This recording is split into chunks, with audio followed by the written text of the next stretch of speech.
ఢిల్లీలో నుండి ఒక స్తూపం, అశోక స్తూపం అయితే ఉందో, వాళ్ళు ఎప్పుడో 1000 సంవత్సరాల కింద అశోక స్తూపం, ఇప్పటిదాకా దానికి ఏమాత్రము తుప్పు పట్టకుండా ఉంది.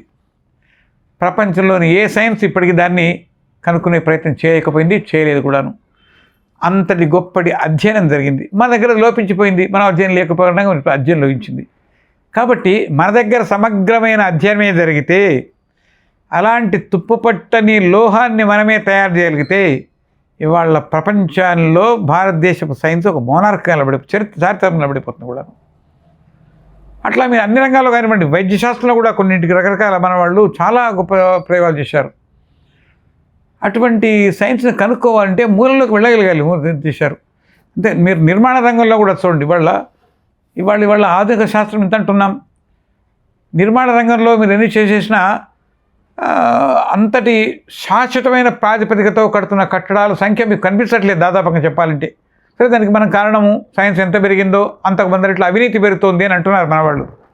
అంటే ఆధునికమైన సైన్స్ వెనక విజ్ఞానంతో పాటు విపరీతమైన బుద్ధి, ఒక దుర్బుద్ధి అనేటువంటిదో లేకపోతే అదేమంటారో స్వార్థమో దాని వెనక భావజాలంతో ఒకటి ఉన్నది. అంటే సామాజిక దృష్టికోణం కన్నా స్వార్థ చింతన ఆధునిక పద్ధతిలో కనిపిస్తుంది. కానీ ప్రాచీన విజ్ఞానంలో నీవెంత కనుక్కున్నా, నీవెంత శాస్త్రమే కానివ్వండి, లేకపోతే సైన్సే కానివ్వండి, వేదాంతమే కానివ్వండి, ఎంత నేర్చుకున్నా నీవు సమాజంలో ఒక మామూలు పాఠకుడు మాత్రమే.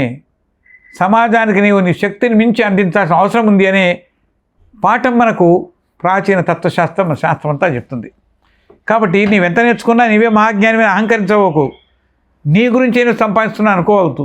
నీవు చేసే ప్రతి ప్రయత్నము సమాజార్పణం కావాలి. ఈ సమాజం దీనివల్ల సుఖంగా ఉండాలి. సర్వే అత్ర సుఖినః సంతు, సర్వే సంతు నిరామయాః, సర్వే భద్రాణి పశ్యంతు, నో కశ్చిత్ దుఃఖభాగ్ భవేత్. ఇది మన సిద్ధాంతం. అందుకే మనం వసుధైవ కుటుంబకం అన్న భావన మనం అందించాం ప్రపంచానికి. ప్రపంచమే ఒక కుటుంబం అన్నాం. మత దృష్టి కూడా మనకు లేదు, ప్రపంచమే దృష్టి కూడా అన్నాం. కాబట్టి ఈ భూమండలం మీద ఏ ఒక చిన్న ప్రాణి కూడా ఎలాంటి ఒక దుఃఖాన్ని అనుభవించకుండా ఉండుగాక. అటువంటి పరిశోధన మనం చేస్తే వస్తుంది. కాబట్టి భారతీయమైన విజ్ఞానానికి ఆ విలువ ఉంది. మనం కట్టిన కట్టడాలే ఉన్నాయి, ఒకసారి ఆలోచించదు కదా, వాటి ఎంత ఆశ్చర్యం కలుగుతుంది.